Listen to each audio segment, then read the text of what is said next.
Hello guys, ये video सभी उन यूपीएससी एस्पिरेंट्स के लिए हैं जिनको लक्ष्मीकांत पॉलिटी पढ़ने में काफी दिक्कत होती है और काफी वास्ट लगता है उनको।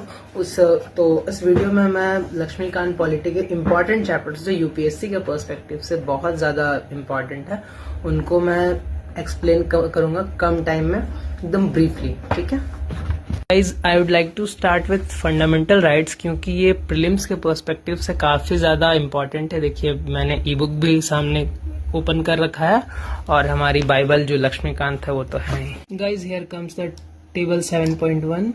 7.1 के टेबल का आर्टिकल 14 ये कहता है equality before law and equal protection of laws.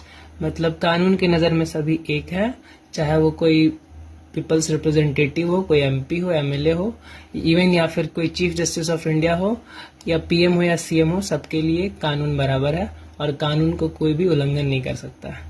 और आर्टिकल 15 कहती है कि prohibition of discrimination on grounds of religion, caste, race, sex और प्लेस ऑफ बर्थ। यहाँ प्लेस ऑफ बर्थ को मैं एक अलग से एक्सप्लेन करना चाहूंगा क्योंकि आपको पता होगा आगे चलकर जब आप शेड्यूल्स पढ़ते हो तो उसमें कुछ शेड्यूल्स को शेड्यूल 12 शेड्यूल में आप पढ़िएगा कि कुछ स्टेट्स को और कुछ प्लेसेस को शेड्यूल किया गया है जहां पर प्लेस ऑफ बर्थ के हिसाब से एम्प्लॉयमेंट अपॉर्चुनिटीज दी जाती हैं और वहां पर रिजर्वेशन भी डिफरेंट होता है। तो ये कह सकते हैं आप एक छोटा सा लूप होल है या फिर एक एक्सेप्शन है आर्टिकल 15 का।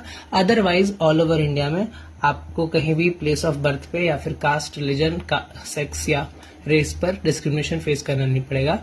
ये गवर्नमेंट के द्वारा दी गई एक प्रिविलेज है एक सर्टेन कम्युनिटी, एक सर्टेन सोशल ग्रुप को अपलिफ्ट करने के लिए। हेंस आर्टिकल 15 यही है, equality of opportunity in matters of public employment. किसी भी सरकारी नौकरी के एग्जाम में आप बिल्कुल भी एलिजिबल हो, प्रोवाइडेड कंडीशंस उनकी एलिजिबिलिटी क्राइटेरिया को आप फुलफिल कर रहे हो। जैसे सपोज अगर कोई एग्जाम हो वहां पे बैचलर्स डिग्री का रिक्वायरमेंट हो और आप 10th पास हो तो वहां पर आप ये नहीं बोल सकते कि पब्लिक एम्प्लॉयमेंट में इक्वालिटी का आपको अपॉर्चुनिटी नहीं मिल रहा। प्रोवाइडेड कंडीशंस ये है कि आप उस एग्जाम के जो एलिजिबिलिटी क्राइटेरिया है उसको फुलफिल करें। अदरवाइज आपका कास्ट, आपका सेक्स, आपका रेस या रिलीजन कभी भी उसका हिंड्रेंस नहीं बनेगा। आर्टिकल 17 कहता है abolition of untouchability and prohibition of its practices. छुआछूत को कंप्लीटली बैन करने का हमारा ये आर्टिकल है। आर्टिकल 17 कहता है ना तो अनटचेबिलिटी को आप प्रैक्टिस कर सकते हैं ना प्रमोट कर सकते हैं, इवन इसके बारे में डिस्कस करना या फिर इस विचारधारा को मानना या इसके बारे में चर्चा करना भी गलत है इन फेवर ऑफ।